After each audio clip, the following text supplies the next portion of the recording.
তোদের ভার্সিটিতে ছদ্মবেশী হয়ে আসছি, আজকে তোদের আসল রূপ বের করে দিব। আজকে তোদের কেউ বাঁচাতে পারবে না, কেউ বাঁচাতে পারবে না। এই ধর শালাদের, আজকে সবাইকে জেলের ভাত খাও।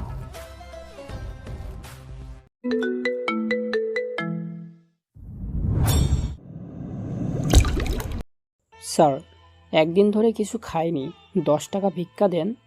দূর হ শালা, কোথা থেকে যে আসে এইসব ছেলে, কাজ করে খেতে পারিস না? কাজ দিলে তো আর ভিক্ষা করে খেতাম না স্যার। আপনার কাছে যদি কোনো কাজ থাকে আমাকে দিন না স্যার, তাহলে অনেকবার উপকার হয় স্যার। দূর হ তো, আমি নিজেই কাজ খুঁজে পাই না, সেখানে তোকে কাজ দেব কি করে? যখন আপনার কাছে কাজ নেই তখন আমার কাজে কেন বাধা দিচ্ছেন? তোর তো সাহস দেখতেছি কম না, তুই আবার আমার মুখে মুখে কথা বলিস। দেখুন, খিদে যখন লাগে তখন বুঝতে পারা যায় ক্ষুধা কাকে বলে, তাই জ্ঞান না দিয়ে জানতো এইখান থেকে। এইদিকে লোকটা চলে যায়। লোকটা যাওয়ার পর আকাশ ওখানে ভাবতে থাকে, মানুষ কতটা নিষ্ঠুর হতে পারে। এই শহরে কেউ কারো উপকার করে না, সবাই যে যার মতো করে চলতে থাকে। কিছুক্ষণ পর একটা মেয়ে আকাশের সামনে দিয়ে চলে যায় রিকশায় করে। আকাশ শুধু মেয়েটির দিকে তাকিয়েছিল। কিছুক্ষণ পরেই মেয়েটির পিছনে পিছনে দৌড়াতে থাকে। মেয়েটি ব্যাপারটা লক্ষ্য করে বলে, মামা গাড়ি থামান তো। রিকশাওয়ালা রিকশা থামিয়ে দেয়। তাই আকাশ তাড়াতাড়ি করে রিকশার কাছে পৌঁছায়। এই ছেলে, এইভাবে আমার রিক্সার পেছনে দৌড়াচ্ছ কেন? আপনার অন্য রিক্সার চাকার সাথে আটকে আছে, তাই সেই কথা বলার জন্য আপনার পিছু দৌড়াচ্ছি। তুই তো সত্যি খুব ভালো ছেলে। নাম কি তোর? আচ্ছা, তোমাকে দেখে আমার কেমন যেন মনে হচ্ছে, আমার প্রায় সেম বয়সের। আমার বয়স মাত্র 25 বছর।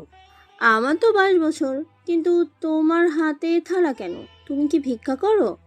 জি, ঠিক ধরেছেন। কিন্তু কেন এই বয়সে ভিক্ষা করো? কাজ তো করতে পারো। সে অনেক দুঃখের কথা। এরপর আকাশ সংক্ষেপে কিছু কথা বলতে থাকে। কিছুক্ষণ পর এই নাও 1000 টাকা, এইগুলো নিয়ে আজকে খেয়ে নিও। আকাশ নিতে চায়নি, তবুও নদী দিয়ে যায় জোর করে। কিছুক্ষণ পর একটা BMW গাড়ি আসে আর ওখান থেকে কয়েকজন লোক নেমে এসে দরজা খুলে দেয়। আকাশ ভিতরে গেলে ওকে নিয়ে চলে আসে চৌধুরী বাড়িতে। চৌধুরী বাড়িতে কেন এসেছে তার কারণটা এখনো অজানাই থাক। পরের দিন আবার ছেঁড়া প্যান্ট পরে বের হয়। কিছুক্ষণ পর একটা ভার্সিটির সামনে এসে থামে। কিছুক্ষণ পর 10 টাকা ভিক্ষা দেন ভাইয়া, 10 টাকা ভিক্ষা দেন আপু। এই তোকে তো ভালো ঘরের ছেলে মনে হচ্ছে, তুই ভিক্ষা কেন করিস? ভাই, অভাবের জন্য ভিক্ষা করতে হচ্ছে। কি? তোর মতো এত সুন্দর ছেলে ভিক্ষা করে, তা কি করে হয়? তাছাড়া ভিক্ষা না করে কোনো কাজ করলেই তো পারিস। কি করব, শরীরে সমস্যা, তাই কাজ করতে পারি না। অল্প একটু কাজ করলে হাঁপিয়ে যাই। এই নে 100 টাকা, কিছু খেয়ে নিস। ধন্যবাদ ভাইয়া। এইদিকে কিছুক্ষণ পর নদী ও ওই ভার্সিটি থেকে বের হয়। কিন্তু আজকে নদী একা বের হচ্ছে না, নদীর সাথে আরো একটা মেয়েও বের হচ্ছে। কিছুক্ষণ পর আরে আকাশ, তুই এখানে? জি আপা, আমি এইখানে। নদী, তুই কি ভিখারিকে চিনিস? আরে চিনবো না কেন, এইটা সেই ছেলে যার কথা আমি ওই দিন তোকে বলেছি। ও, তাই বল। আচ্ছা, এখন তাহলে কি করা যায় ওই ছেলেকে নিয়ে? দেখতে তো খারাপ না, কিন্তু এইরকম ছেলে ভিক্ষা করে খাচ্ছে কেমন দেখায় না? কথাটা তো খারাপ বলিসনি। আচ্ছা ইরিয়া, তোদের বাড়িতে তো কাজের লোকের অভাব, তা ওকে নিয়ে গিয়ে রেখে দে। এই মাথা খারাপ নাকি? ওকে ঠিক মতো চিনিস না, জানিস না, এরকম ছেলেকে বলে কি রেখে দেওয়া যায় নাকি? কথাটা ঠিক বলেছিস, কিন্তু আমাদের কিছু একটা তো করতে হবে। পরেরটা পরে দেখা যাবে, এখন চল আমরা যাই। আচ্ছা চল। এদিকে আকাশ শুধু ইরার দিকে তাকিয়ে আছে, কেননা কোনো কথাই বলতে পারছে না, শুধু ইরার চলে যাওয়া দেখতে থাকে। কিছুক্ষণ পর আবির কল দেয়। বন্ধু, কোথায় তুই? এই তো ভার্সিটির সামনে। ভার্সিটির সামনে তো আমিও দাঁড়িয়ে আছি, কিন্তু তোকে তো দেখতেই পাচ্ছি না। আমি অন্য ভার্সিটিতে। আচ্ছা, একটু অপেক্ষা কর, আসতেছি। কিছুক্ষণ পর ওই অবস্থায় যাওয়ায় আকাশকে দেখে আবির তো অবাক হয়ে তাকিয়ে আছে। কি রে বন্ধু, এটা কোনো নতুন ফ্যাশন নাকি? কেন, তুই তো জানিস না? জানি, কিন্তু এই ফ্যাশন তো অনেকটা ভিখারি আর রাস্তার টোকার মতো লাগছে। সত্যি বলছিস? তাহলে তো অনেক লাগছে দেখতে। চুপ করে এবার, চল ক্লাসে যাই। ওরা ক্লাসে যায়। কিছুক্ষণ পর স্যার এসে পড়াতে থাকে। স্যার তো আকাশকে দেখে অবাক হয়ে তাকিয়ে আছে, তার সাথে ভার্সিটির বাকি ছাত্রছাত্রীরাও। ওরা নিজেরাই বুঝতে পারছে না এখানে আসলে মূলত কি হচ্ছে। ক্লাস করে বের হয়ে আসে কিছুক্ষণ পর। আচ্ছা, তুই গাড়ি করে আসতে দেখলাম না, তাহলে এলি কি করে?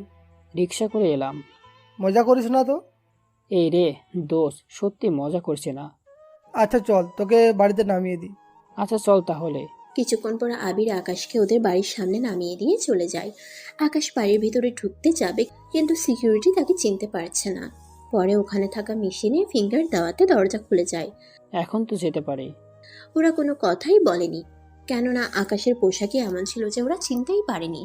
কিছুক্ষণ পর ভিতরে যাওয়া। মা, মা, দেখো ভিখারি এসেছে, তাড়াতাড়ি ভাত খাই ওকে বিদায় করো। দিন দিন অনেক ফাজলামো বেড়েই যাচ্ছে তো। নিজের দিকে একবার কি তাকিয়ে দেখেছিস? তাকিয়ে দেখার কি আছে, সুন্দরই তো লাগছে।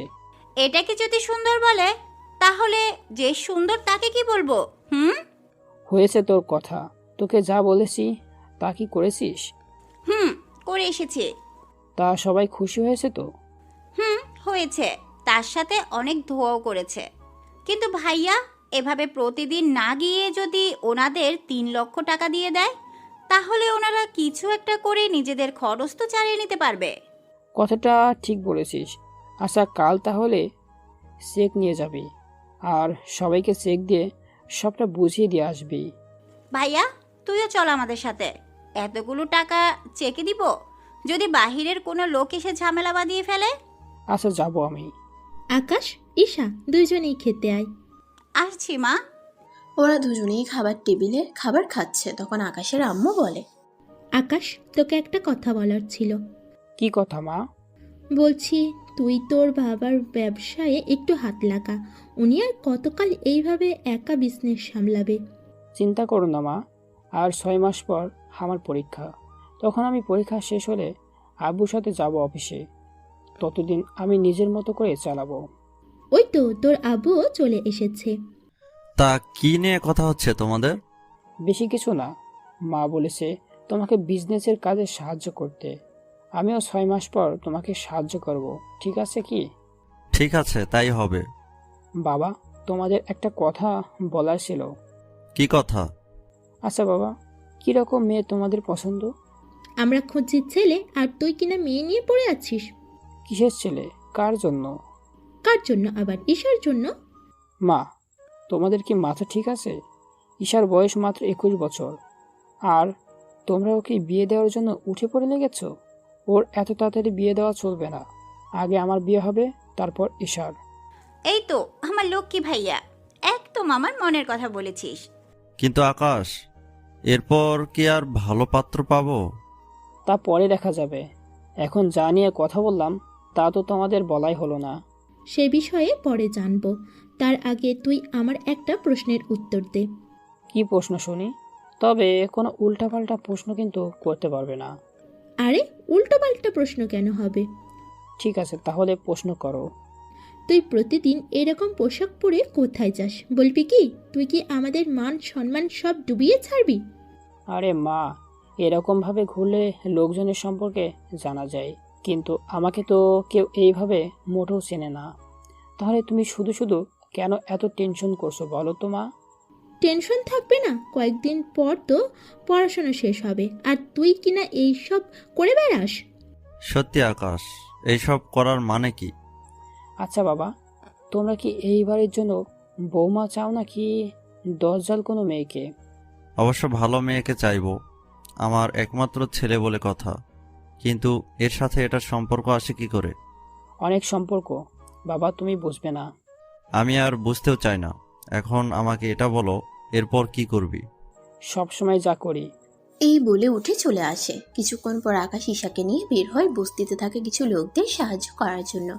তাই ঈশাকে নিয়ে বস্তিতে আসে, আর সবার হাতে এক এক করে একটা চেক ধরিয়ে দেয়। চেক পাওয়ার পর, স্যার, এটা কি দিলেন? একটা চেক দিলাম, এটাকে তোমরা ব্যাংকে গিয়ে দিলে তোমাদেরকে অনেক টাকা দিবে। কি বলেন স্যার, এই কাগজটার দাম এত বেশি? শোনো, তোমাদের যা বলার জন্য আমি এসেছি।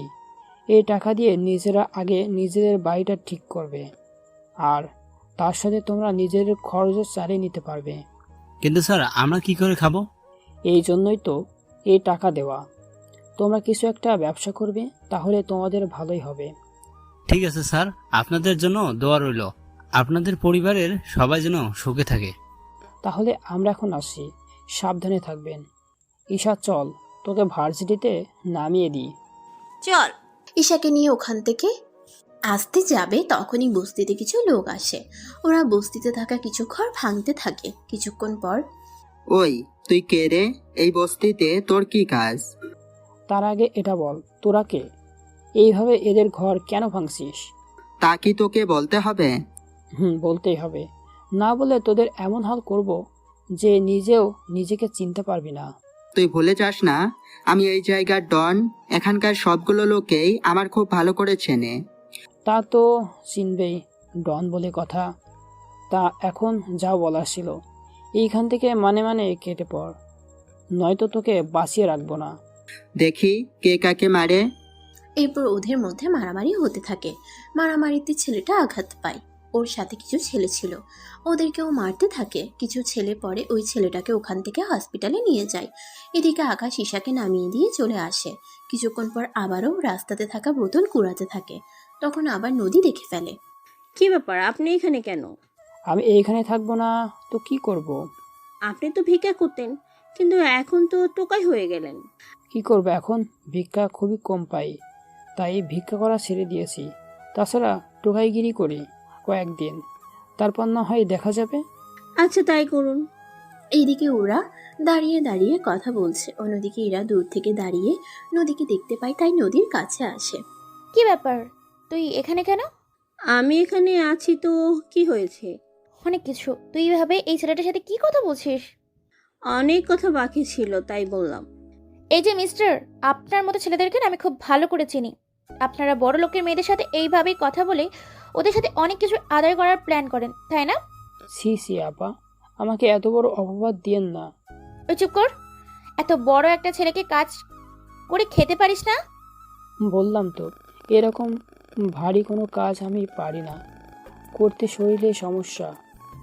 আচ্ছা, কোন অফিসে কেরানির চাকরি করতে পারবি? এই ধর, চা এগিয়ে দেওয়া, ফাইলপত্র এগিয়ে দেওয়া। হ্যাঁ পারবো। এই নিকট, এখানে গিয়ে আমার নাম বলবি, তাহলে হয়ে যাবে। ঠিক আছে, অনেক বড় উপকার করলেন। উপকারের কিছুই না, এত বড় হয়ে এই কথাটা ঠিক না। তাছাড়া নদী চল, আমাদের দেরি হয়ে যাচ্ছে। ওরা দুজনে চলে যাওয়ার পর আকাশ ভাবতে থাকে, যত খারাপ আর অহংকার মনে করেছিলাম, আসলে মেয়েটি দেখি ততটা অহংকারী না। এই মেয়েটা দেখি অনেক ভালো, তবে নদী মেয়েটা খারাপ না। এদের দুজনের কিছু একটা ব্যবস্থা তো করতে হবে আমাকে। আকাশ এই কথাগুলো মনে মনে বলেছিল। তখন কিছু লোক এসে আকাশের সামনে এসে দাঁড়ায়। কি ব্যাপার ভাই, আপনারা আমার সামনে কেন এসে দাঁড়িয়েছেন? তোকে মারার জন্য। কি বলছেন এসব?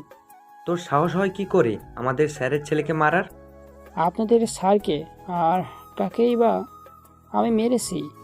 তুই কি সবটা ভুলে গেলি এত তাড়াতাড়ি? দেখুন, আপনাদের কোথাও ভুল হচ্ছে। এই ধর শালাকে। এদিকে 6-7 জন ছিল বিধায় আকাশ ওদের সাথে আর পেরে ওঠেনি। ওরা আকাশকে মেরে ওখান থেকে চলে যায়।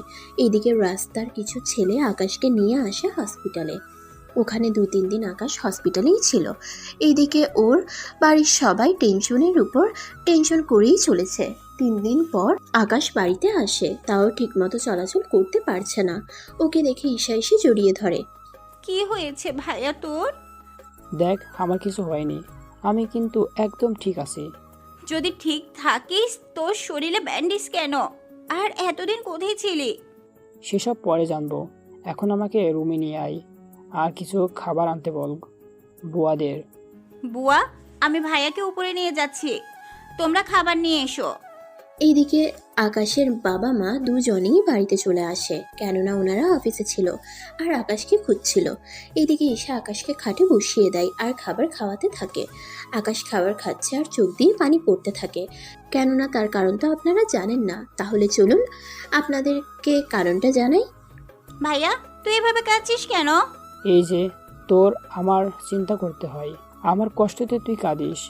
বারে, আমি না কাঁদলে আর কে কাঁদবে? আমার একটা মাত্র ভাই বলে কথা, যদি কিছু হয়ে যায় তাহলে কি হবে আমার? এদিকে আকাশের বাবা মা এসে কাঁদতে থাকে। আকাশ ওনাদের সান্ত্বনা দিয়ে মোটামুটি শান্ত করে। আকাশ, কারা তোকে মেরেছে? ওদের কি চিনতে পেরেছিস? না বাবা। ঠিক আছে, আমি পুলিশকে জানিয়ে দিচ্ছি। এদিকে আকাশ ওর বাবাকে বলেনি, কারণ আকাশ নিজের হাতে ওদেরকে মারবে, কেননা ওরা ছদ্মবেশে চিনল কি করে, এই জন্য কোনো কথা বলেনি। এদিকে আকাশের মা আকাশের পাশে বসে ওর সেবা করতে থাকে। এভাবে 7 দিন কেটে যায়। নদী ওইরা ভাবতে থাকে, কি রে, আকাশ কি তোদের অফিসে গিয়েছে চাকরির জন্য? সেটাই তো বড় সমস্যা। আমি অফিসে বলে দিলাম গেলে চাকরি দিয়ে দেয়, কিন্তু এখন তো দেখছি ছেলেটা মনে হয় কাজ করতেই চাইছে না। এমনও তো হতে পারে ওর কাছে ভালো কোনো পোশাক নেই, সেই জন্যই যেতে পারছে না। তাছাড়া তুই তো জানিস ছেলেটা সবসময় বাজে আর ছেঁড়া পোশাকে আসে, তাই নতুন পোশাক পরে হয়তো যাওয়ার প্ল্যান করছে। হতে পারে। এখন চল, ক্লাসে দেরি হয়ে যাচ্ছে। এদিকে আবারও 2 দিন পর আকাশ সে আগের মতো টোকাইগিরি শুরু করে দিয়েছে। এবার নদীর বদলে ইরা তা দেখতে পেল, সেজন্য পিছন থেকে ডেকেই চলেছে। এই যে শুনছেন? কিন্তু আকাশ কোনো পাত্তা দিচ্ছে না বলে গাড়ি আকাশের পাশে গিয়ে থামায়। গাড়ি থেকে সামনে যায়। কি ব্যাপার, এতক্ষণ ধরে ডাকছি, কথা কি কানে যায় না? আসলে আমি শুনতে পাইনি, তাছাড়া নাম ধরে ডাকলে হয়তো শুনতে পেতাম। থাক সেসব কথা, এখন এটা বলুন, আপনি কেন যাননি আমাদের অফিসে? আসলে আমার... বুঝেছি, ভালো পোশাক নেই সেজন্য যেতে পারেননি, তাই তো? হ্যাঁ, ঠিক ধরেছেন। এই পোশাকে যাই কি করে বলেন? বুঝতে পেরেছি, এখন চলুন আমার সাথে। কোথায়? মরতে। মরতে যাবেন আমার সাথে? আপনি মরতে যাবেন? তাহলে আমাকে কেন শুধু শুধু নিয়ে যাচ্ছেন? আমি মরলে আপনার পরিবার কি হবে? যাই হবার হবে, এখন গাড়িতে ওঠ। জি না, আমাকে যদি কিডন্যাপ করে নিয়ে যান? তুই কিন্তু এবার বেশি করে ফেলছিস। তোর কি আছে রে, তোকে কিডন্যাপ করব? ভালো ভালো গাড়িতে ওঠ, নয়তো কি করবেন? আমি এখন লোক ডেকে বলবো যে তুই আমার সাথে অসভ্যতামি করেছিস। আপু, আপনার আল্লাহর দোহাই লাগে, আমার নামে এত বড় অপবাদ দিবেন না। আরে পা ধরতে হবে না, ছাড় বলছি, ছাড়। কেউ দেখে ফেলে কি ভাববে? সে যাই ভাবুক, আপনি ক্ষমা না করলে আমি পা ছাড়বো না। ঠিক আছে, ক্ষমা করে দিলাম, এখন পা ছেড়ে উঠ গাড়িতে। আকাশ পা ছেড়ে দিয়ে আর কোনো কথা না বলে গাড়িতে গিয়ে বসে। কিছুক্ষণ পর আকাশকে নিয়ে চলে আসে একটা শপিং মলে। ওখানে নামতেই আকাশ অবাক হয়ে গেল, কেননা এখানে এসে থামানোর কারণ এখনো বুঝতে পারছে না। তাকিয়ে না থেকে ভিতরে আসুন। ভিতরে নিয়ে গিয়ে আমার সাথে উল্টাপাল্টা কিছু করবেন না তো? তুই যাবে কি, তুই নাকি জোর করে নিয়ে যাবো তোকে? যাচ্ছি। ওখানে ইরার পিছনে যেতে থাকে, একটা দোকানে নিয়ে যায়। ওখানে আকাশকে ওর পছন্দ মতো শার্ট, প্যান্ট, গেঞ্জি কিনে দেয়। কিনে দেওয়া শেষ হলো। এগুলো নিয়ে বাসায় যাবে, তার সাথে এইগুলো পরে আমার বাবার সাথে দেখা করবে অফিসে। আমি সবটা বলে রেখেছি, বাবা আপনাকে দেখবে, তারপর চাকরি রেখে দিবে। ঠিক আছে। এদিকে ওই পোশাক নিয়ে বাড়িতে আসে।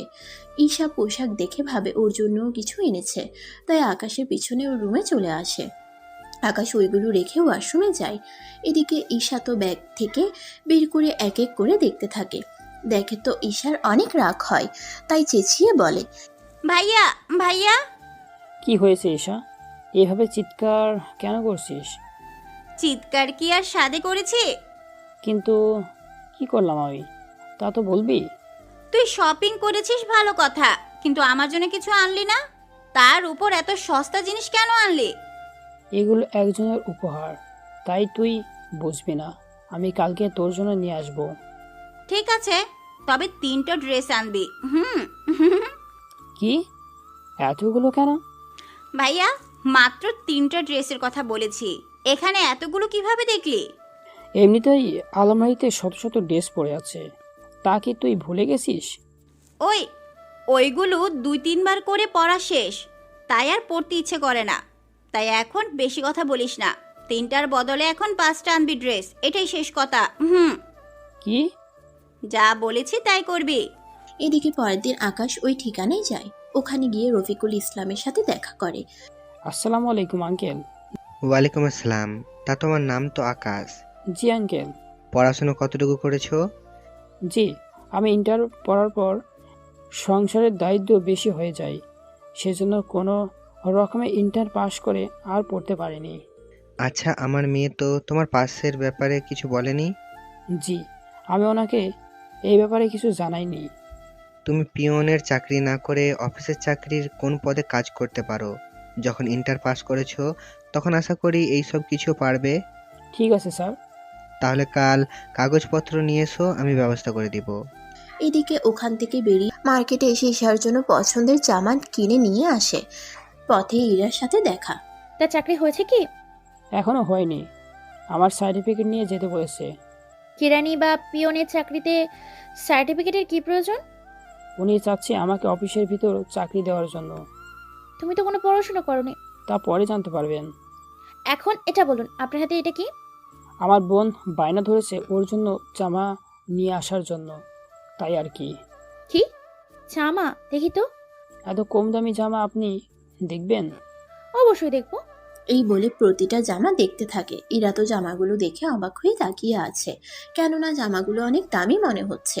তা তোমার বোন তাহলে এত বড় হয়ে গিয়েছে? হ্যাঁ হয়েছে। একদিন ওকে নিয়ে এসো, আমি ওর সাথে আলাপ করব। ওর সাথে কেন আলাপ করবেন? তা আপনার বোনকেই জানাবো। এখন যা বলছি তো তার শুধু মনে রাখবেন, তবে তাড়াতাড়ি যেন হয়। ঠিক আছে। এদিকে বাসায় এসে ঈশাকে ড্রেসগুলো দেয়। ঈশা ড্রেসগুলো দেখতে থাকে। ওয়াও ভাইয়া, ড্রেসগুলো তো অনেক সুন্দর। আমার বোনের জন্য এনেছি, খারাপ হবে কি করে? তুই তো আমার লক্ষ্মী ভাইয়া। কিন্তু তোকে একটা কাজ করতে হবে আমার। কি কাজ? এখন না, সময় হলে জানাবো। ঠিক আছে ভাইয়া। পরের দিন সুন্দর করে তৈরি হয়ে বেরিয়ে পড়ে আকাশ। অফিসে গিয়ে রফিকুল ইসলামকে সবটা দেখায়। উনি সবটা দেখে কয়েকটা কাগজ রেখে দিয়ে চাকরি দিয়ে দেয়। স্যার, একটা কথা বলার ছিল। কি কথা? স্যার, আমাকে বিকাল 5টার দিকে ছুটি দিতে হবে। তাছাড়া চিন্তা করো না, 5টার দিকে এমনিতে অফিস বন্ধ হয়ে যায়। ধন্যবাদ স্যার। এইদিকে আকাশ রুম থেকে বের হয়ে যাবে, তখনই কারোর সাথে ধাক্কা লেগে পড়ে যায়। কোনো ব্যাপার না। তোমার চাকরি কি হয়েছে? ধন্যবাদ আপনাকে। ধন্যবাদ দিতে হবে না, আমার যা করার ছিল তাই করলাম। তবুও অনেক কিছু করলেন আমার জন্য। আচ্ছা, আপনি তাহলে কাজে যান, বাবার সাথে আমার কথা আছে। এদিকে আকাশ চলে যাওয়ার পর ইরা এসে ওর বাবাকে বলে, বাবা, ছেলেটা কেমন? ছেলেটা তো ভালো, কিন্তু তোর মুখ তো অন্য কথা বলছে। কি কথা? তুই কি ওই ছেলেকে ভালোবাসিস? আব্বু, ওই ছেলের কি এমন আছে যে আমি ওকে ভালোবাসবো? ছেলেটা কিছু করতে পারে না, তাই ভাবলাম একটা ছোটখাটো চাকরি পেলে ছেলেটা নিজের সংসার চালাতে পারবে। তবে ছেলেটা কিন্তু ভালো। দেখো আব্বু, আমি এইসব নিয়ে পারবো না মোটেও। তুমি তোমার কাজ করো, আমি শুধু মানবতা দেখালাম। আচ্ছা, এখন বল আমার কাছে কেন এসেছিস? কিছু টাকা লাগবে। এনে টাকা। এইদিকে ইরা ওখান থেকে চলে যায়। অন্যদিকে আকাশ কাজ করতে থাকে। কিছুক্ষণ পর নদীর সাথে ইরা দেখা করে। কিরে, আজকাল মনে হয় অনেক ব্যস্ত থাকিস। তেমন একটা না, আসলে আমি ওই ছেলেকে চাকরি দিয়েছিলাম, তাই ওই নিয়েই কাজ করতে করতে একটু সময় তো যাবেই। দেখিস, চাকরির সাথে সাথে নিজের মনটাও দিয়ে দিস না আবার। তোর কি মাথা ঠিক আছে? ওরকম একটা ছেলেকে আমি ভালোবাসবো? তাও কথা ঠিক, কোথায় তুই আর কোথায় ওই আকাশ। চল এখন ভার্সিটিতে যাই। এদিকে আকাশ কাজ করছে, তখন ওর বাবা কল দেয়। আকাশ, কোথায় তুই? এই তো আব্বু, আমি তো কাজে। কিন্তু কিছু কি হয়েছে? এখন একটু আমাদের অফিসে আসতে পারবি কি? কি হয়েছে আব্বু, তুমি এরকম করছো কেন? তাহলে কিছু না, আসলে আমি একটা জমি দান করব মসজিদের জন্য। এখন জমিটা তো আমি তোর নামে কিনেছি, তাই তুই রাজি থাকলে মসজিদে দিয়ে দিব। বেশ তো আব্বু, মসজিদে কাজে লাগবে, তাহলে তো আরো ভালো। তাহলে তুমি ওদের জমিটা দিয়ে দাও। কিন্তু ওনাদের তো জমিটা কাগজে কলমে বুঝে দিতে হবে। তা করলে সমস্যা হবে। দেখা গিয়েছে যারা নামে দিবা সে কোনোভাবে যদি অন্যভাবে জমিটা মেরে দেয়, তাহলে কি হবে বুঝতে পারছো? কথাটা তো ঠিক বলেছিস। এখন তাহলে কি করা যায়? তুমি জমিটা মসজিদ করার জন্য বলে দাও। জমি ওনাদের কাগজে দিয়ে দিতে হবে, তার দরকার নেই। ঠিক আছে, আমি তাহলে ওনাদের বলে দেই। তা যে কথাটা বলার ছিল, তুই কি এখন একবার অফিসে আসতে পারবি? কেন আব্বু, মসজিদের কাজ তো শেষ, তাহলে আবার কি? আছে অন্য আরেকটা কাজ। আব্বু, আমি বিকাল 5টার পরে আসবো। ঠিক আছে। এদিকে ওর বাবার সাথে কথা শেষ করে অফিসে এসে সবাইকে ফাইলপত্র এগিয়ে দিয়ে সাহায্য করতে থাকে। এইদিকে কিছুক্ষণ পর, আকাশ, আকাশ। জি স্যার, বলেন। কিছু লোক আসবে আমার রুমে, ওনাদের জন্য নাস্তা আনতে হবে। স্যার, নাস্তা তো আছে এখানে। ওখানে তো 4 বিস্কুট আছে। এই নাও 1000 টাকা। তুমি বাহির থেকে আঙুর, কমলা, আপেল আরও কিছু ফল নিয়ে আসো।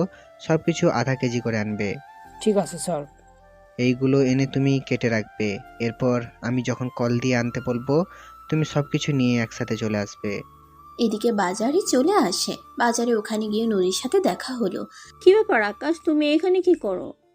এই তো আমি ফল কেনার জন্য এসেছি। তা আপনি এইখানে কেন? মায়ের জন্য ফল কিনতে এলাম।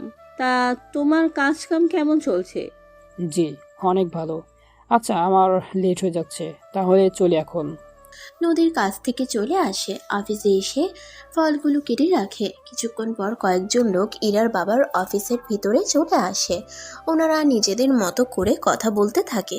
কিছুক্ষণ পর রফিকুলের কথা মতো নাস্তা দিতে আসছে। ওখানে সবাইকে নাস্তা দিচ্ছে, তখন ওখানে থাকা একজন লোক দাঁড়িয়ে যায়। ছোট স্যার, আপনি এখানে? এদিকে আকাশ তাকিয়ে লোকটাকে চিনতে পারে, কেননা বিজনেসের কাজে এই লোকটা আকাশদের বাড়িতে অনেক এসেছে। সেজন্য আকাশকে দেখেই চিনে ফেলে। কিন্তু এখন তো আকাশকে কিছু একটা বলে এখান থেকে বের হতেই হবে, নয়তো সবটাই বুঝে যাবে। কি ব্যাপার আকাশ, চুপ করে আছো কেন? উনি তোমাকে ছোট স্যার বলে কেন ডাকলো? আসলে স্যার, তা তো আমি নিজেও জানি না। ওনার মনে হয় চিনতে ভুল হচ্ছে আমাকে। আমার তো ভুল হওয়ার কথা না। ও তো আমাদের এখানে কাজ করে। আচ্ছা, এখন আপনারা নাস্তা খাওয়া শুরু করে দেন। ওইদিকে ওনারা নাস্তা খাচ্ছে আর ওই লোকটা বারবার আকাশের দিকে তাকিয়ে থাকে। কিছুক্ষণ পরে ওইগুলো এখান থেকে নিয়ে যায়। আকাশ যাওয়ার পর ওনারা বিজনেসের ব্যাপারে কথা বলতে থাকে। কথা বলা শেষ হলেই ওনারা চলে যায়। বিকালবেলায় আকাশ ওর বাবার সাথে দেখা করে। কি হয়েছে বলো? তুই আজকাল কোথায় থাকিস? তোকে তো খুঁজেও পাওয়া যায় না। তুমি কি এই কথাগুলো বলার জন্য আমাকে ডেকেছো? কথাটা তা না। আচ্ছা, একটা কথা বল আমাকে। কি কথা? তোকে কয়েকটা দিনের জন্য একটু লন্ডনে যেতে হবে। কি বলো? কিন্তু কেন? আমাদের কিছু কাজ আছে, তাই তোকে গিয়ে ওই কাজগুলো হ্যান্ডেল করতে হবে। কিন্তু বাবা, আমি কি তা পারবো? তুই আমার ছেলে, তাছাড়া বিজনেস আমাদের রক্তের সাথে মিশে আছে। তাছাড়া সমস্যা হলে আমি তো আছি। তা কয়েকদিন লাগবে ওইখানে সময়। এই তো 5 দিনের মতো। ঠিক আছে। এদিকে পরের দিন আকাশ আসে অফিসে। এসে রফিকুল সাহেবের থেকে কয়েকদিনের ছুটি চায়। উনি প্রথমে দিতে চায় না, তখন বলে, স্যার, আম্মু অনেক অসুস্থ। ডক্টর বলেছে ওনাকে হসপিটালে ভর্তি করে দিতে হবে। তাছাড়া মাকে দেখার মতো কেউ নেই, সেজন্য আমার ছুটি লাগবে। ঠিক আছে, তাই হবে। তুমি তাহলে কয়দিনের ছুটি নাও। ধন্যবাদ স্যার। এদিকে পরের দিন আকাশ সবকিছু নিয়ে রেডি হয়ে বের হতে যাবে, তখন ঈশাও জেদ ধরে যাওয়ার জন্য। কিন্তু আকাশ নিতে চায় না, কেননা ওখানে ঘোরার সময় তেমন একটা পাবে না আকাশ। তবুও ঈশার কান্নার জন্য নিয়ে যেতে হচ্ছে। তাই রাজি হয়ে ঈশাকে নিয়ে চলে আসে লন্ডনে। ওখানে একটা হোটেলে উঠে তারা। পরের দিন, ভাইয়া, তুই একটা কাজ কর, যেখানে যাবি আমাকে নিয়ে চল। আমি তো একটা অফিসে যাব, তুই ওইখানে গিয়ে কি করবি? আমি গেলে ক্ষতি কি? তাছাড়া আমি তো এখানে একা একা থেকে বোর হয়ে যাব। ঠিক আছে, চল। এদিকে ঈশাকে নিয়ে চলে আসে। এইভাবে 2 দিন চলতে থাকে। আকাশ কিছুটা কাজ গুছিয়ে এনেছে, তার সাথে ঈশাকে নিয়ে রাতের বেলায় ঘুরতেও পাচ্ছে। কিছুক্ষণ পর, এখানে এত দূর পর্যন্ত এসেছি, কিছু শপিং করে গেলে কেমন হয়? অনেক মন্দ হয়। আমাদের দেশে কি অভাব পড়েছে যে তোকে এখন এইখান থেকে নিয়ে যেতে হবে? এখন এখানে এসেছি, আবার কবে আসবো তাই তো জানি না। তাছাড়া নিয়ে যাই কিছু। ঠিক আছে, কিন্তু বেশি কিছু কিনতে পারবি না, পকেট ফাঁকা তেমন একটা। ঠিক আছে, আমি নিজের মতো করে কাজ করছি, তুই কোনো একটা দিক থেকে হেঁটে আয়। এইদিকে ওখান থেকে বের হয়ে লিফট দিয়ে নিচে নামতে থাকে। তখন আকাশের সাথে কারো ধাক্কা লাগে। ধাক্কা লেগে যাওয়ার পর, সরি, আমি দেখতে পারিনি। কথাটা বলে সামনে তাকাতেই আকাশ অবাক হয়ে যায়, কেননা সামনে নদী ও ইরা, ওরা দুজনেই দাঁড়িয়েছিল। ওরাও আকাশকে এখানে দেখে আশ্চর্য হয়ে যায়। ওরা দুজনে অবাক চোখে তাকিয়ে আছে ওর দিকে। এদিকে আকাশ ওদের কোনো কিছুই বুঝতে দিচ্ছে না। এ কি আকাশ, তুমি এখানে? আপনারা কারা? আর আমার নাম তো আকাশ না। কি করে হবে বলো? তুমি তো বাংলাদেশে থাকতে, তাহলে এখানে এলে কি করে? সে অনেক কাহিনী। তার আগে আপনাদের একটা কথা বলতে চাই। আপনারা ভুল করছেন। আপনারা যাকে আমি ভেবেছেন, আমি সে নাও হতে পারি। আবার আমাকে যার সাথে গুলিয়ে ফেলেছেন, সে আমি। আবার একটা চেহারার অনেকগুলো লোক হয়, হয়তো আপনারা তাও ঠিক করতে পারছেন না। আপনি দেখি আমার মাথাটা পুরোই গুলিয়ে ফেলছেন। সরি ভাইয়া, আসলে আপনার চেহারার সাথে আমাদের পরিচিত একজনের চেহারা মিলে যায়। ও তাই বলুন। আচ্ছা, আমাকে যেতে হবে, একটু সরে দাঁড়ালে যেতে পারি। আচ্ছা যান। আকাশ চলে যাওয়ার পর ইরা ও নদী ওরা একজন আরেকজনের মুখের দিকে তাকিয়ে আছে, কেননা ওরা রীতিমতো ভূত দেখার মতো হয়ে আছে। কিছুক্ষণ পর ঈশা, তোর কি হয়েছে? ভাইয়া, আমি তো তোর জন্য অপেক্ষা করছিলাম। এখন বিল পে করে দিয়ে আয়। ঠিক আছে। কিছুক্ষণ পর ওরা চলে আসে হোটেলে। এদিকে ইরা ও নদী এখনো ভাবতে থাকে। এদিকে ইরা ওর বাবাকে কল দিয়ে শিওর হয়ে নেয়। এভাবে আবারও পরের দিন আকাশ আর ঈশার সাথে নদী ও ইরার আবার দেখা হয়ে যায়। এবার আকাশকে দেখতে পেয়ে ইরা ডাক দেয়, এই যে শুনতে পাচ্ছেন? ভাইয়া ভাইয়া, ওই মেয়েগুলো তোকে ডাকছে। আমাকে ডাকবে কেন? আমারও তো সেম কথা, তোকে কেন ডাকবে? এখন যখন ডেকেছে তখন চল আমরা যাই। না, যাওয়াটা ঠিক হবে না। বলা তো যায় না, যদি আমাদের সব কিছু হাইজ্যাক করে নিয়ে যাই। কিছু হবে না, চল তো। দেখ, তুই কিন্তু কোনো কথা বলবি না। আমি না বললে তুইও না বলবি, আবার আমি হ্যাঁ বললে তুইও হ্যাঁ বলবি। এক কথায় কোনোভাবে কোনো সত্যি কিছু বলা যাবে না। ঠিক আছে। এদিকে ওরা ইরার কাছে যায়। ওখানে যাওয়ার পর, আপু, আমার ভাইয়াকে কেন রেখেছেন? এটা কি তোমার ভাই? কেন, কোনো সন্দেহ আছে কি? সন্দেহ আছে বলেই তো জিজ্ঞেস করলাম। পড়ে থাকার কারণ আছে। আপনার চেহারার সাথে আরেকজনের চেহারার অনেক মিল যায়। এখন তো আমার সন্দেহ ওটা আপনিই হবেন। দেখুন, আপনার কথা ভুল হচ্ছে। আমরা এই লন্ডনে বাস করছি, তাও ছোটকাল থেকে। আপনি সেখানে কি সব আবোল তাবোল বলছেন? না ভাইয়া, কিছু না, আপনারা যেখানে যাওয়া যেতে পারেন। এদিকে ওরা চলে যায়। অন্যদিকে নদী ইরাকে বলে, আমি যতদূর জানি। থেমে গেলি কেন? বল কি জানিস? আকাশেরও একটা বোন আছে, আর এখানেও সেম। কিন্তু কি করব বলো? ওই আকাশ টোকাইগিরি করে আর এই আকাশ গাড়ি করে চালায়। পার্থক্য শুধু একটাই। এমনটা হয়নি তো। ওই ছেলে আমাদের দুজনকেই বোকা বানাচ্ছে। এরকমটা কেন হবে? যদি হতো, ওই আকাশ টোকাইগিরি করতো না। তাছাড়া এত বড় লোকের সন্তান হলে কোনোভাবেই তো এসবের দ্বারা সম্ভব হবে না। তাও হয়, কিন্তু একই ব্যক্তির চেহারা দুইজনের হয় কি করে? তবে একজন হ্যান্ডসাম আর স্টাইলিশ, আর আরেকজন তো ছেঁড়া প্যান্ট পরে আসে। ঠিক তাই। এদিকে লন্ডনে কাজ শেষ করে আকাশ ওদের বাড়িতে চলে আসে। এভাবে আকাশ ইরাদের অফিসে প্রায় 4 মাস চাকরি করে। এইদিকে কিছুক্ষণ পর, আকাশ, তোমাকে কিছু কথা বলার ছিল। কি কথা স্যার? তোমাকে চাকরিটা ছেড়ে দিতে হবে মনে হচ্ছে। কেন, কি হয়েছে স্যার? আমার ব্যবসায় লস হয়েছে অনেক, তাই কোম্পানি আমি বিক্রি করে দিয়ে লসের টাকা পরিশোধ করব। আর যে টাকা বাঁচবে ওই টাকা দিয়ে আমি কোনো রকমে বাকি জীবনটা আর ইরার বিয়েটা দিতে পারলেই বাঁচি। কিন্তু কি করে হলো এইসব? আমাদের যে জাহাজটা আসার কথা ছিল ওটা সমুদ্রের মাঝখানে ডুবে গিয়েছে, আর এতে করে আমার 200 কোটি টাকা লস। এখন এই কোম্পানি আর আমার যাবতীয় বাকি জমি সম্পত্তি বিক্রি করলে হয়তো আমি টাকা পরিশোধ করতে পারবো। ঠিক আছে স্যার, আমি কাল থেকে তাহলে নতুন কিছু খুঁজবো। ঠিক আছে, তাই করিও। এদিকে ইরার বাবার এরকম অবস্থা দেখে আকাশের খারাপই লাগছে। এদিকে পরের দিন ইরা ও নদী লন্ডন থেকে দেশে ফিরে, কেননা ইরা ওর বাবার এত বড় লসের কথা শুনে অনেক কষ্ট পায়। এদিকে 2 দিন পর ইরাদের সবকিছু নিলামে উঠানো হয়। কিছুক্ষণ পর ওদের বাড়িটা বাদে বাকি সবকিছু নিলামে উঠানো হয়। বাকি সবকিছু মিলিয়ে 200 কোটি 50 লক্ষ টাকা সবকিছু বিক্রি হয়ে যায়। এদিকে ইরা ওর বাবাকে ধরে কান্না করতে থাকে। কি থেকে কি হয়ে গেল? আমি তো তাই ভাবছি, কি থেকে কি হয়ে গেল। এখন যাই হয়েছে কিছু করার নেই। বাকি যে 2 কোটি থাকবে তা দিয়ে তোর বিয়ে আর আমার জীবনটা কাটিয়ে দিতে পারলেই হবে। এদিকে সবকিছু একজনের নামে রেজিস্ট্রি করে দেওয়া হয়। তবে যার নামে এসব কিছু দেওয়া হয় তার পরিচয় আপনারা পরে জানতে পারবেন। সবকিছু হিসেব মিলিয়ে নিয়ে রফিকুল ইসলাম যাদের থেকে মাল কিনেছে ব্যাংকে 200 কোটি টাকা ঋণ সহ আরো 10 লক্ষ টাকা বাড়তি দিতে হয়। এদিকে ওনারা বাড়ির ভিতরে চলে আসে।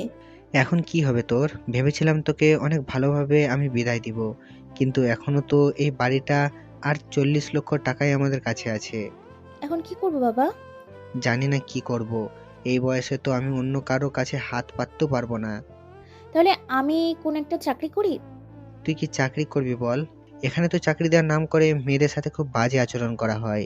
এদিকে ওনারা কথা বলছে, আর এইদিকে আকাশ আবারও আগের মতো ছেঁড়া প্যান্ট এবং শার্ট পরে ইরার বাবার সাথে দেখা করতে আসে। কেমন আছেন স্যার? আমি তো এখন আর স্যার নেই কারোর। এরকম করে বলবেন না। একটা সময় তো স্যারই বলেছিলাম। এখন আর স্যার বলতে হবে না। আঙ্কেল, এখন তাহলে কি করবেন ভাবছেন? আমি চাকরি করব, এছাড়া তো আর কোনো কিছু করার নেই, তাই না? কিন্তু চাকরি করবেন কোথায়?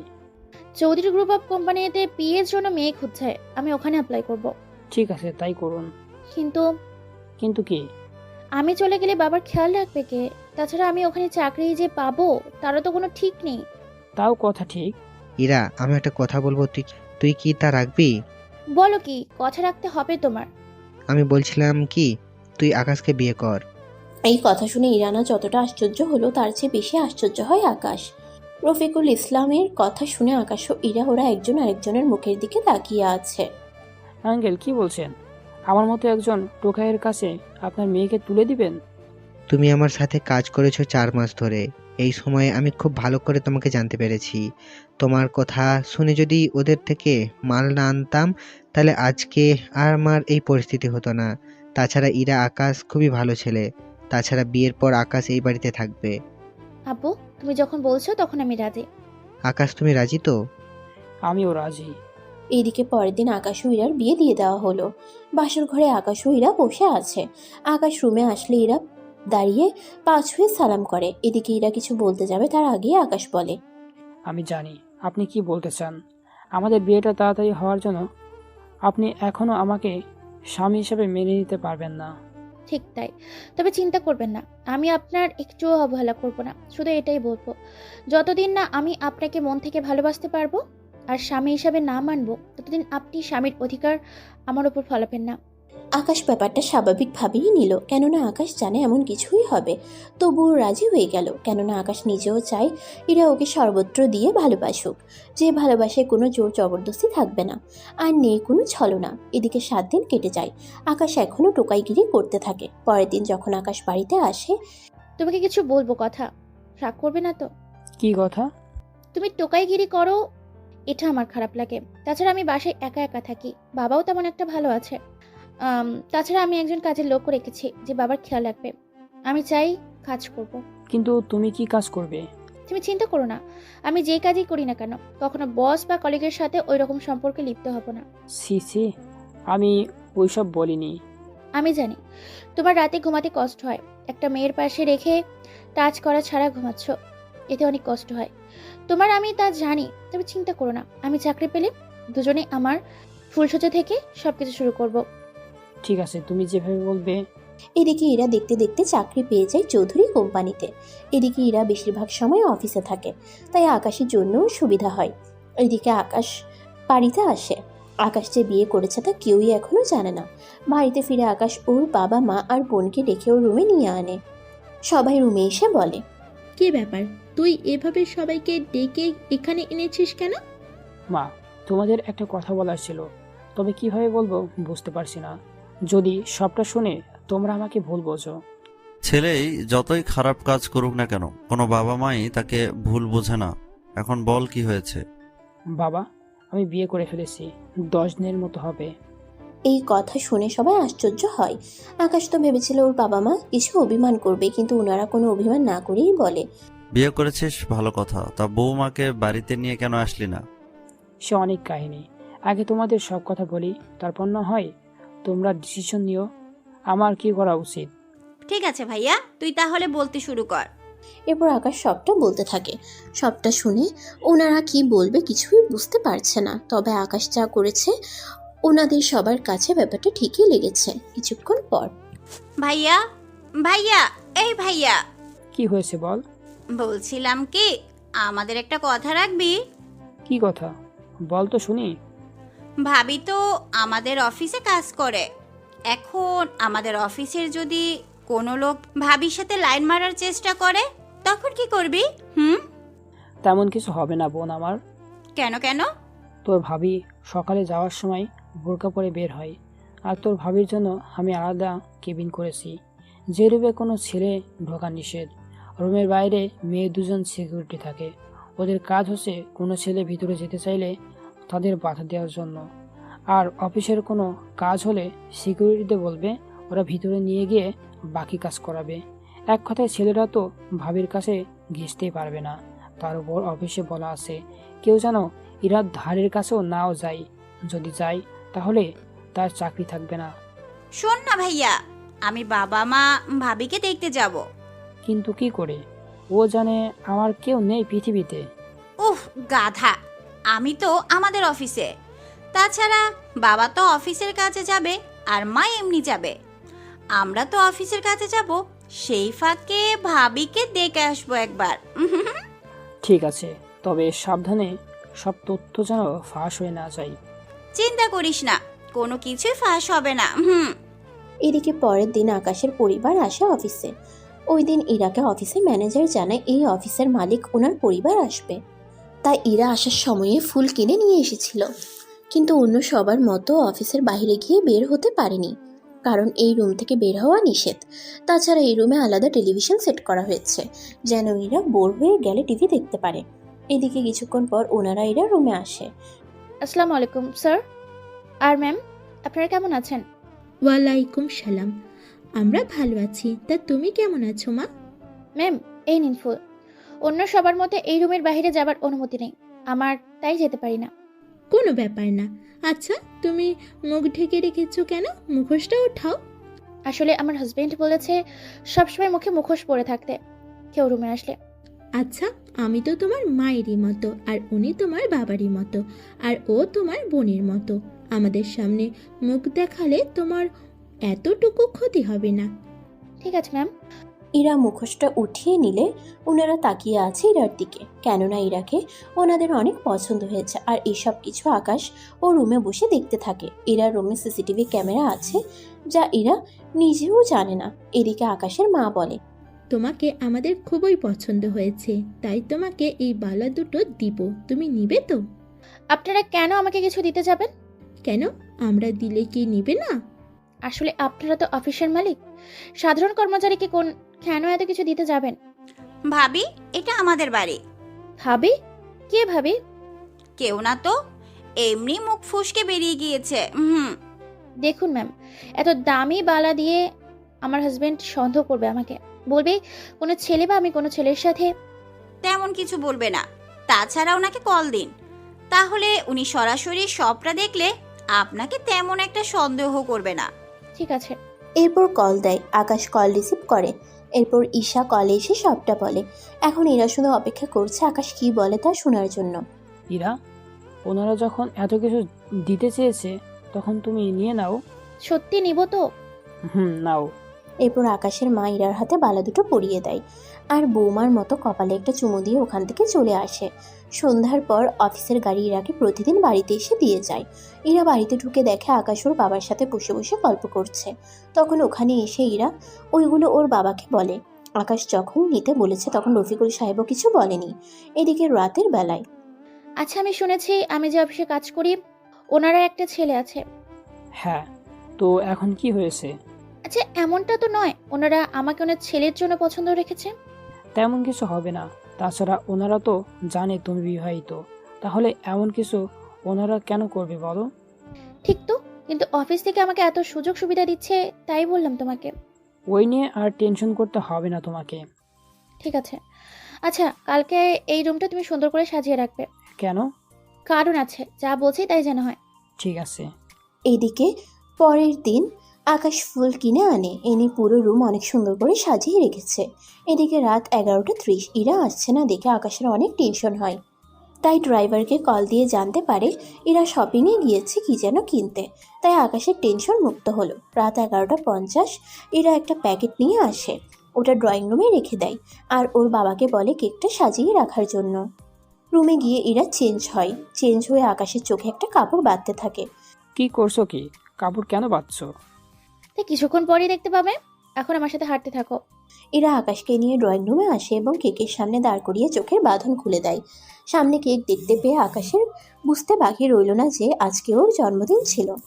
এইদিকে আকাশ বুঝতে পারছে না কি বলবে ইরাকে। এরপর আকাশ কেক কাটে আর ইরাকে খাইয়ে দেয়। এদিকে ইরাও বাবাকেও খাইয়ে দেয়। কিছুক্ষণ পর ইরার বাবা রুমে ঘুমাতে চলে যায়। অন্যদিকে, সত্যি আমি ভাবতেই পারিনি তুমি আমার জন্মদিন মনে রাখবে। এখন তো রেখেছি। তা আমার গিফট কোথায়?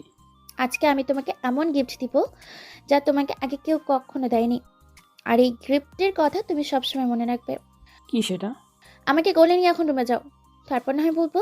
এরপর আকাশ ইরাকে কোলে নেয়। ইরা আকাশের কাঁধের উপর হাত দিয়ে জড়িয়ে ধরে রেখেছে।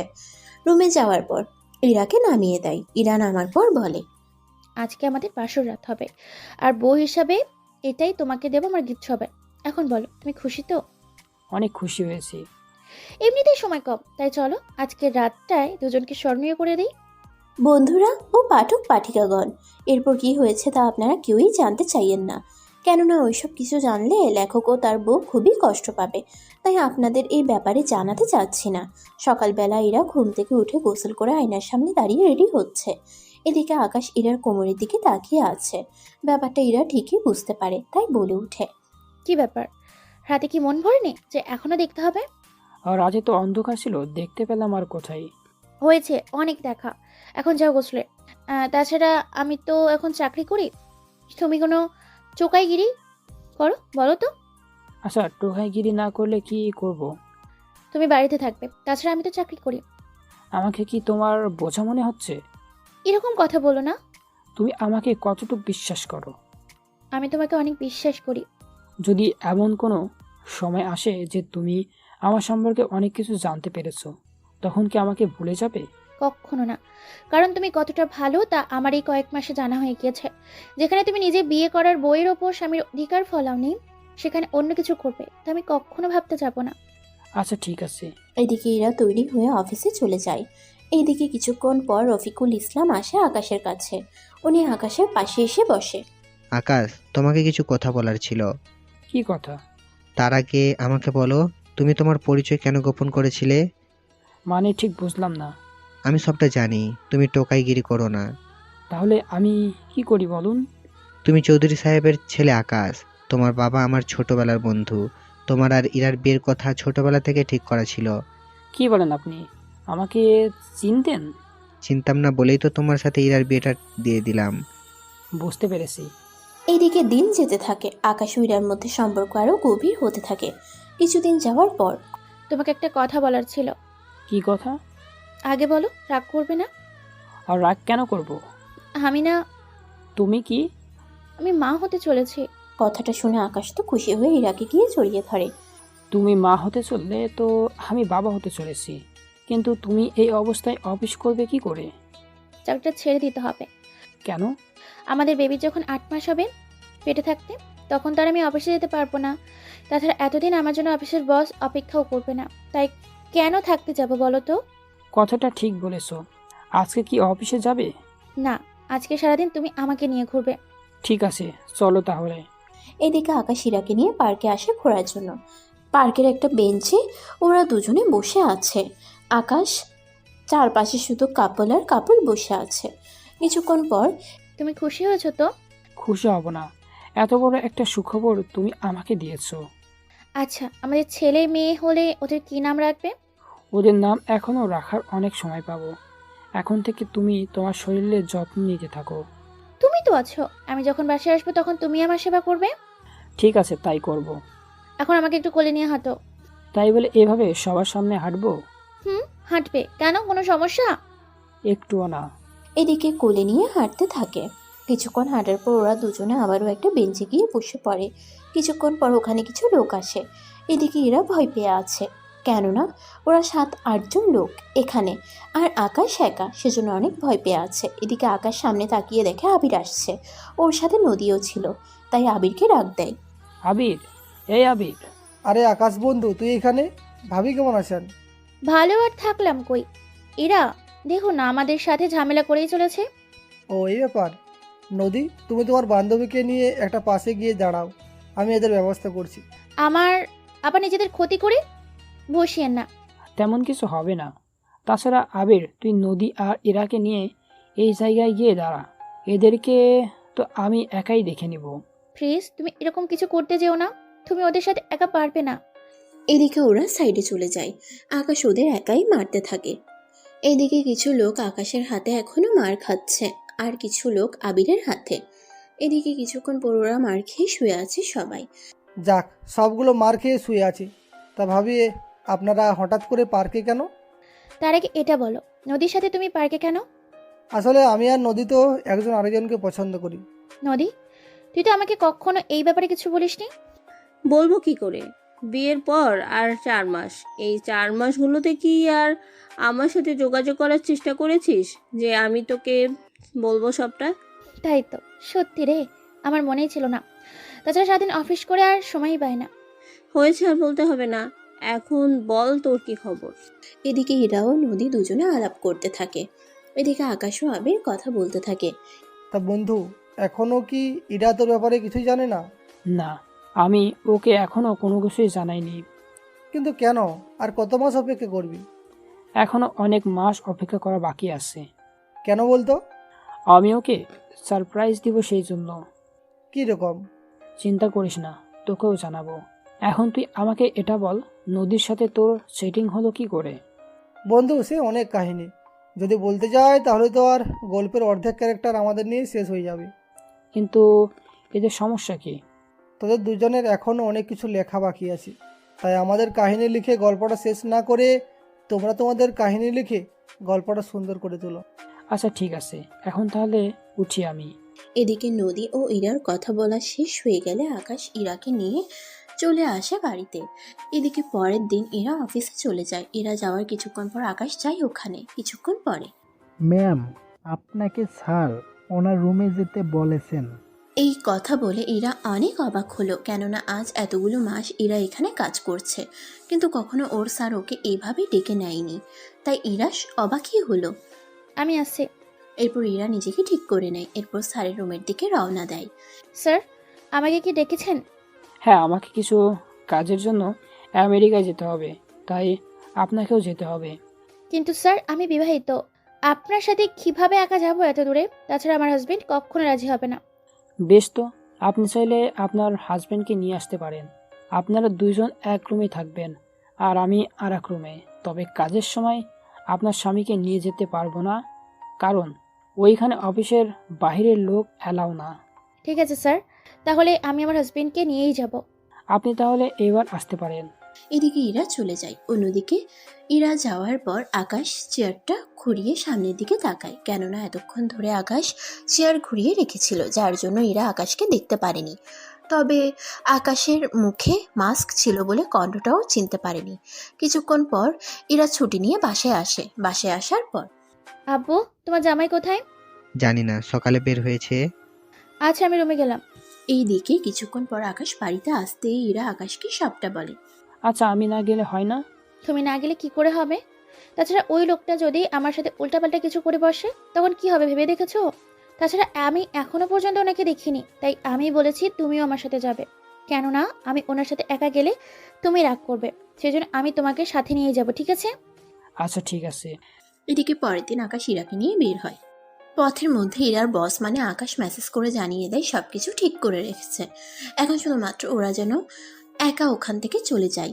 এতে ইরা খুশিই হলো, কেননা ইরা আকাশের সাথে কিছুটা সময় তো কাটাতে পারবে। এদিকে ওরা সব কাজ শেষ করে প্লেনে গিয়ে বসে পড়ে। ওখানে ওরা পুরোটা সময় গল্প করতে করতে চলে আসে। ওখানে আকাশ গোপনে গোপনে ইরাকে মেসেজ করে বলতে থাকে কি কি করতে হবে। এইদিকে, কি ব্যাপার, তোমার বসকে দেখতে পাচ্ছি না? আমিও তো তাই ভাবছি, ওনাকে কোথাও খুঁজেও পাচ্ছি না। তাছাড়া উনি মেসেজ করে আমাকে সব কিছু বলেছে, সামনে কেন আসছে না তাই বুঝতে পারছি না। আচ্ছা যাক গিয়ে, আমাদের জন্য রুম বুক করা আছে, চলো আমরা রুমে চলে যাই। এদিকে ওরা রুমে গিয়ে রেস্ট নেয়। এদিকে ঈশা কল দেয়। কি হয়েছে বল। কি হয়েছে তা তো তুই বলবি। আমি কি বলবো? কি বলবি মানে? তুই যে ভাবিকে নিয়ে চলে গেলি আর তো আমাদের কথা কিছুই জানালি না। আমি ব্যবসার কাজে আমেরিকায় এসেছি, তাছাড়া ওইখান থেকে এসে তোমাদের একটা সারপ্রাইজ দিব। সত্যি বলছিস? কি সারপ্রাইজ বল না আমাকে। সবটা যদি বলেই দিয়ে তাহলে আর কি কিছু বাকি থাকে বলো আমায়। কিন্তু কি সেটা আমাকে বল। বললাম তো, এইখানে শুধু 3 দিন থাকবো, এরপর আমি জানাবো। ঠিক আছে ভাইয়া। এদিকে পরের দিন ইরা আকাশকে হোটেলে রেখে বেরিয়ে পড়ে। কিছুক্ষণ পর ইরার বস মানে আকাশ চলে আসে। আকাশ কালো একটা হুডি পরে এসেছে আর মুখটা সম্পূর্ণ ঢেকে এসেছে। কিছুক্ষণ পর, স্যার, আপনি চলে এসেছেন? স্যার, তাহলে আমরা এখন কোথায় যাচ্ছি? গাড়িতে উঠুন, আপনাকে বলছি। এরপর ইরাকে সবটা বুঝাতে থাকে। এরা সবটা বুঝে নেয় কিভাবে কি করতে হবে। কিছুক্ষণ পর ওরা একটা অফিসে আসে। এরা সব ফাইল রেডি করে রেখেছে। এরপর ফাইলে কি কি আছে তা ইরাকে পরে বুঝিয়ে দিতে হবে। নিন, সবাইকে ফাইলে থাকা কাজগুলো বুঝিয়ে বলেন। ঠিক আছে স্যার। এদিকে ইরা সবকিছু বুঝাতে থাকে। সবটা বুঝে ওঠার পর আকাশ ইরাকে নিয়ে আবার হোটেলে চলে আসে। হোটেলে এসে ইরাকে রুমে পাঠিয়ে দেয়। ইরা রুমে গিয়ে আকাশকে দেখতে পায়নি, আর পাবেও বা কি করে, কেননা আকাশ তো ছদ্মবেশে ইরার পাশেই। রুমে খোঁজার পর না পেয়ে কল দেয়। কল রিসিভ করে। কোথায় তুমি? রুমে এসে দেখি তুমি নেই। আসলে তুমি রুমে নেই তো, তার উপর আমি একা একা বোর হয়ে যাচ্ছিলাম, সেজন্য আমি চলে আসলাম চারপাশটা একটু দেখার জন্য। আচ্ছা, আমি রুমে এসেছি, এখন জলদি করে রুমে আসো। আচ্ছা, আসছি। এইদিকে ওই রুমে ড্রেস চেঞ্জ করে আকাশ চলে আসে ইরার রুমে। ইরা আকাশকে দেখতে পেয়ে জড়িয়ে ধরে। তুমি জানো আমি কতটা ভয় পেয়ে গেছিলাম? ভয় কেন পেলে? আমি তো আশেপাশে ছিলাম তোমার। তবু কেন জানি ভয় হচ্ছিল। আচ্ছা, আমাকে এখন কিছু কাজ করতে হবে এই প্রজেক্টের ব্যাপারে। স্যার অন্য আরেকটা কাজে গিয়েছে, তাই আমাকে বলেছে এই কাজটা করে রাখতে। কিন্তু কিভাবে কি করব না করব কিছুই তো বুঝে উঠতে পারতেছি না। চিন্তা করো না, আমি তোমাকে সাহায্য করব। ওপস আকাশ, এই কাজ করা অনেক কঠিন। এটা যারা মাস্টার্স পাস বা আগে থেকে অভিজ্ঞ আছে তারাই পারবে। তাহলে কেন আমার কাজের 12টা বাজাবে বলো তো? এমনিতেই মাথা ব্যথা, তার উপর আজ কাজ শেষ করব কি করে তাই নিয়ে ভাবছি। তুমি এই ওষুধ খেয়ে শুয়ে পড়ো। আমি ঘুমালে কাজটা করবে কে? তাছাড়া এটা সকালে সাবমিট করতে হবে। যদি ওনাদের পছন্দ হয় তাহলে সাইন নিলেই দেশে ফিরে যাব আমরা। উফ, তোমাকে যা বলছি তাই করো, ওষুধ খেয়ে ঘুমাও। না আকাশ, শোনো না, কাজটা শেষ করি আগে। আচ্ছা, পানি তো খাবে? তা খাওয়া যায়। এদিকে পানির সাথে মাথা ব্যথার ওষুধ আর হালকা ঘুমের ওষুধ মিশিয়ে দিয়ে ইরাকে খাইয়ে দেয়। ইরা পানি খাওয়ার 5 মিনিট পরেই ঘুমিয়ে পড়ে। এদিকে আকাশ সব কাজ শেষ করে নেয়। কাজটা শেষ করতে আকাশে 3 ঘন্টার মতো লেগেছে। তাই আকাশ ভাবতে থাকে, ওহ, যেখানে আমার 3 ঘন্টা লেগেছে সেখানে এই মেয়ে কিনা 1 ঘন্টায় সেই কাজ করবে। এখানে আর পারাও যায় না। সব কাজ শেষ করে ওরা ঘুমিয়ে পড়ে। সকালবেলায় আকাশ উঠে খাবার অর্ডার করে খেয়ে নেয়। সকাল 8টায় ফাইল নিয়ে অফিসে যায় আর ফাইলের সাইন নিয়ে সকাল 9টায় চলে আসে। এদিকে ইরা এখনো ঘুমাচ্ছে। ঘুম থেকে উঠে আকাশকে তো সেই রকমের বকাবকি শুরু করে দিয়েছে। ওহ, তোমার ভালোর জন্য আমি তা করেছি, তাছাড়া চিন্তা করো না। তোমার ফাইলে সাইন নেওয়া শেষ।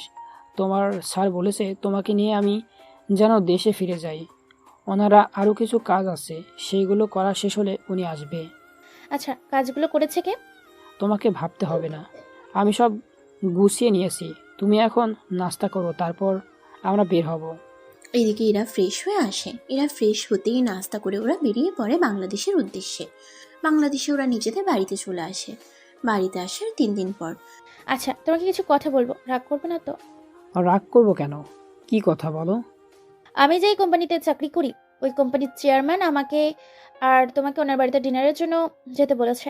হঠাৎ আমাদের কেন? আরে আমি যে প্রজেক্ট রেডি করেছি এর জন্য। তাহলে যাব, সমস্যা কি? কিন্তু আমার যে আনইজি লাগছে। আচ্ছা, কোনো ব্যাপারই না, আমরা কালকেই যাব। ঠিক আছে। পরের দিন ওরা শপিংয়ে যায়। ঈশার জন্য আকাশ চকলেট কিনে নেয়, আর বাকি যার যেটা পছন্দ তার জন্য তা কিনে নেয়। সবটা নেওয়া শেষ হলে ইরাকে নিয়ে চলে আসে আকাশ ওর নিজের বাড়িতে। ইরা বাড়ির ভিতরে যাচ্ছে আর অবাক হয়ে চারদিকটা দেখতে থাকে, কেননা অনেক সুন্দর করে সাজানো হয়েছে বাড়িটা। ইরা আসাতে ওনারা অনেক খুশি হয়। ঈশা তো এসে আকাশের হাত থেকে ওর গিফট নিয়ে এসে বসে পড়ে আর বাকিদের জন্য সবটা নিয়ে আসে। এদিকে ইরা আকাশের সাথে ওনাদের আলাপ করিয়ে দিতে থাকে। কিছুক্ষণ পর, তা তোমরা বিয়ে করেছো তো কয়েক মাস হলো, তা বেবি নেওয়ার চিন্তা কি করেছো? আসলে আন্টি, আমি 2 মাসের প্রেগনেন্ট। এই কথা শুনে আকাশের বাবা মা তো দুজন খুশি হয়। আর ঈশা তো খুশিতে ইরাকে এসে ভাবি ভাবি বলে খুশিতে জড়িয়ে ধরে বলে, উফ, কত খুশি লাগছে, আমি ফুপ্পি হব। এদিকে ইরা ওনাদের কথাগুলো শুনে লজ্জা তো পাই, সাথে কি বলবে বুঝতে পারছে না। ওনাদের খুশি দেখে ইরার মনে হয়েছিল এটা যেন ওরই পরিবার। কিছুক্ষণ পর আকাশের মা একটা গহনা নিয়ে আসে। আমি খুব খুশি হয়েছি, তাই আমাদের পক্ষ থেকে এই নেকলেসটা তোমার জন্য। আন্টি কি বলছেন কি? আমি এটা নিতে পারবো না। আমি আপনাদের অফিসের একজন কর্মচারী। তাছাড়া এত কিছু দেওয়া বা আমার পক্ষে নেওয়া কোনোটাই ঠিক হবে না। কোনো কিছু হবে না, এটা আমি আমার নাতি নাতনির জন্য। কি? কিছু না, এটা তোমাকে নিতে হবে ব্যাস, আর রাতে খেয়ে যাবে। এদিকে ইরা যতক্ষণ ওই বাড়িতে ছিল ততক্ষণ অনেক খুশি ছিল, কেননা ইরা তো আর জানে না এটা যে ওরই বাড়ি। ওখানে রাতের খাবার খেয়ে আসতে হবে তখনই। আচ্ছা, একটা কথা বলবো কি তোমাকে? কি কথা আন্টি?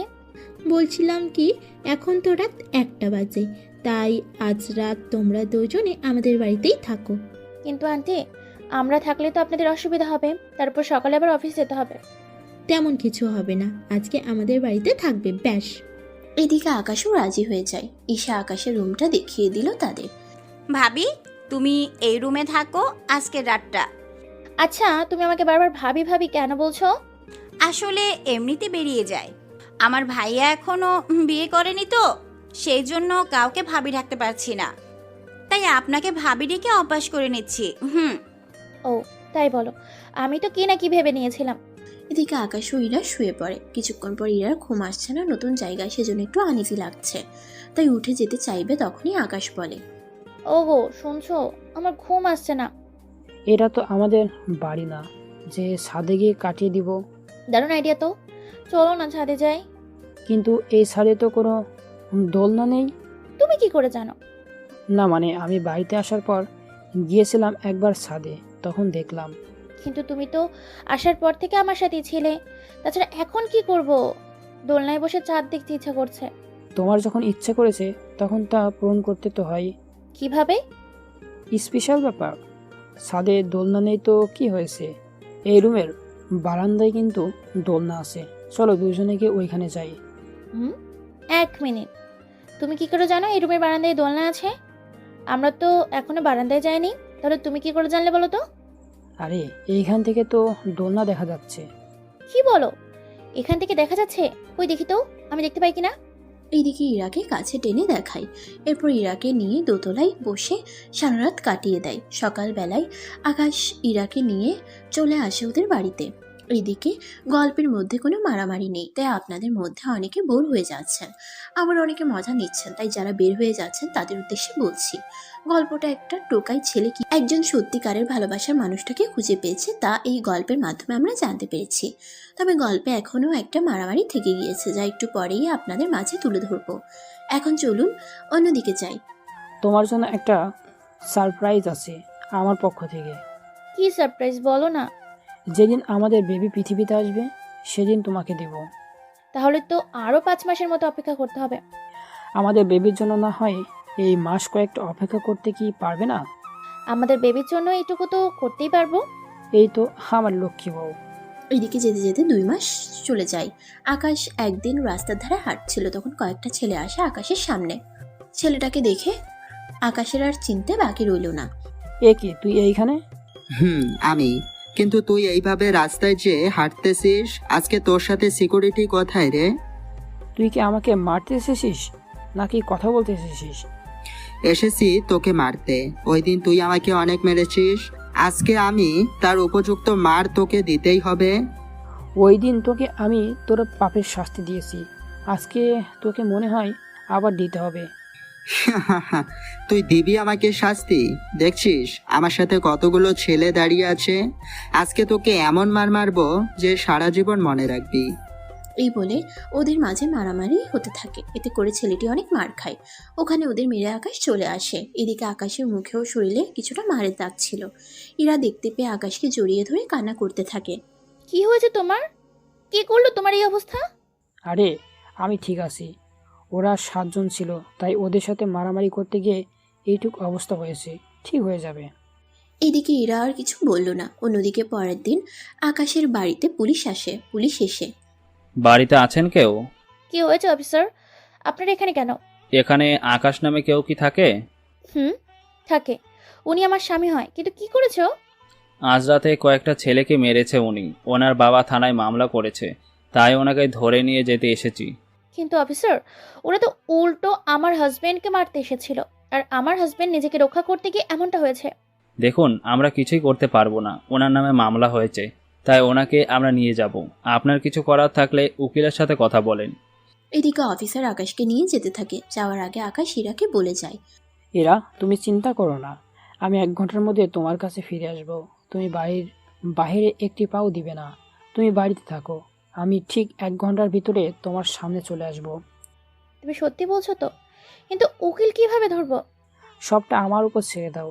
তুমি শুধু আমাদের বেবির কথা চিন্তা করো, আর কোনো কিছু করতে হবে না। ঠিক আছে, কিন্তু আমার ভয় হচ্ছে। বললাম তো, কোনো ভয় পেতে হবে না। এদিকে পুলিশ অফিসার আকাশকে নিয়ে পুলিশ স্টেশনে চলে আসে। কিছুক্ষণ পর আকাশ আবিরকে কল দেয়।